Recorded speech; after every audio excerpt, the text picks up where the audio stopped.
Space, the final frontier. Well, not for babies, that is. Hey guys, MasakoX here. Now today's topic was born after me watching the latest DBZA movie, Broly, the Legendary Super Saiyan. Most of us are familiar with the story. Broly hates Goku because he cried a lot as a baby. Yeah, still doesn't make sense to this day, does it? Last week, after my video about the Legendary Super Saiyan, I asked you guys who you thought was the Legendary Super Saiyan, and I am proud to present you the results! And they are... I actually didn't expect that. I never thought Broly of all people would be considered last. I don't know whether to be proud of you guys or confused or whatever. I don't know. Either way, thank you guys for voting. After seeing that poll, rewatching some Super, and then rewatching the Broly movie, I had a bit of a brainwave. Pan, could she be the next Legendary Super Saiyan? Let's be realistic here. She's just a baby with no formal training. She's not exactly going to be a likely candidate for the universe survival arc now, is she? I'm not going to be saying, oh, you should include Pan in that lineup because she's stronger than Roshi. No, she's just a baby, come on. I mean, Dragonball is weird, but it's got to have limits, come on. Having said that though, Pan's strength is worth talking about because she's demonstrated quite a lot of power in Super up until now. After watching episode 43, not only did we get to see Pan's innate abilities on full display for all to see in the upper reaches of Earth's atmosphere, but we also got to see that she's so freaking adorable and all her transgressions in GT have been completely forgiven, at least in my eyes. In that episode, there is a scene where Pan is floating in space, showing no sign of strain whatsoever, with a familiar looking energy aura around her, like she's about to go up against a mighty foe. That was kind of weird, but also kind of awesome. She is barely a year old. At least I think. Months and dates in Super aren't exactly specific, so I'm going to assume that she's close to a year old. In any case, she's still in nappies, and yet she's able to be literally on top of the world. When I first saw this scene, I thought it was hilarious yet surreal. But now that I've had time to dwell on it and actually think about it, it actually speaks volumes. Pan's abilities seem familiar. Are we seeing flecks of Broly here? Let's get one thing straight. I know Broly is a movie villain and that he doesn't figure in the TV series, nor is he ever going to. But you can't deny that his place in the Dragon Ball franchise is extremely prominent. Like it or not, he's everywhere. He's in games, spin-off projects, side things, fan-made things. If you put Broly in your project, he is going to generate interest. End of. Toriyama didn't have a problem with it. He never vetoed the idea whilst it was in development. In fact, Toriyama was the guy that designed Broly in the first place, at least according to an interview in Daizenshuu 6. As much as people want to see it, Broly is not going to appear in Super. No matter how many times all those fake internet outlets want to proclaim that Broly Super Saiyan Blue is going to show up, be hype everyone, yeah, that ain't gonna happen. When all is said and done, his influence is maximum. So this is where I get off. Could Pan's power be inspired by the likes of Broly? My main focus here is the characters as babies. When Broly was a baby, he had a power level of 10,000, which was a lot back in the day. You know, when powers weren't as high and when power levels actually mattered. Pan's power level has never been confirmed, and neither is it going to, because, again, power levels don't really matter and they've become essentially useless in Super. I'm not going to put a definite number on it, but I imagine that Pan's power is quite high as a baby, given that Gohan's a lot stronger than Paragus was, Saiyan DNA and all that, and the efficacy of Saiyan hybrids.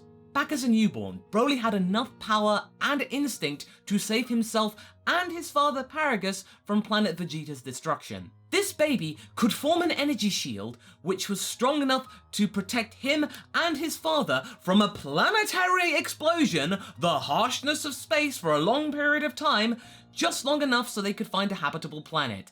That takes some doing. Pan's abilities become apparent after Goku is screaming out to her, trying to find her after she's been kidnapped by Pilaf and the gang. She then powers up, floats in space, and then flies around space, showing no sign of effort whatsoever, and then fly back down to Earth at high speed like it was nothing. True, this hasn't shown much in terms of raw fighting ability, but this latent power within her is quite palpable. This is a key indicator that her power is great and could figure quite massively once she's grown up. Could this be down to her blood? Pan is a quarter Saiyan, having got her Saiyan blood from Goku, her grandfather. Your initial attitude might be that that's too small an amount to unlock Saiyan skills, but I don't think that's the case. Throughout the series, Vegeta has claimed that Gohan, a half Saiyan, had the potential to become the strongest Saiyan of all time had he applied himself to training as much as his father had. Yes, Gohan was the first ever Saiyan in recorded history to unlock the likes of Super Saiyan 2, and yes, Goten did unlock the power to become Super Saiyan at the age of 7, making him the youngest Saiyan of all time to do so. Halflings do have a lot of potential in them. Might this dilution of blood be the key to unlocking Pan's potential? I think so, and it all comes down to emotional stability. Gohan had incredible power, but as a child, had to deal with incredibly unstable emotions. For the most part, he was a kind and intelligent kid who got on with everyone. But when pushed, his raw anger and fury would devastate his opponents and the people that he cares about. He became relatively hard to control. Yes, children are usually unstable, but with Gohan, that was turned up to 11. As Gohan grew up though, his more human, rational side took over.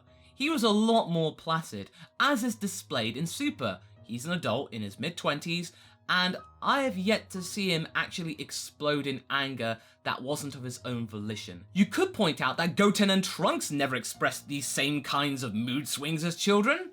That is a good point. At the age of 7, they are a lot more chilled out and much more like human children. But we never really saw them grow up. Well, we saw Trunks as a baby, but he really wasn't doing much other than hanging out with Bulma. At their age, Gohan had been kidnapped by his uncle, fought 2 strong Saiyans, had to deal with the Galactic Emperor, the Ginyu Force, and then had to deal with Garlic Jr. twice. That's a lot. Goten and Trunks have had it pretty easy. With just a quarter Saiyan inside her, Pan might have even more potential than Gohan. Even though the power of a Saiyan is nestled within her, her human side is much more dominant, meaning that can easily take control, at least in terms of her emotions. She would be able to harness the power of a Saiyan much more easily, and with much more skill and prowess. And she clearly demonstrates that by flying into space and flying around in general and powering up with no kind of training. It's just there. Now let's quickly look to the end of Z when Pan is 5 years old and she's fighting in the Tenkaichi Budokai. Right there. That shows that she has the fighting spirit of a Saiyan, whilst also being quite gentle to her opponents. She doesn't literally stomp on them like a full-blooded Saiyan would. She treats them with respect and kindness, but also wants to express that she is strong. The Saiyan blood, the human blood, working together. But Pan hasn't got enough blood to be the legendary Super Saiyan! You're talking nonsense, Masako! I might be. I'm not gonna say that she's going to bulk up and become like a Hulk like Broly was. No.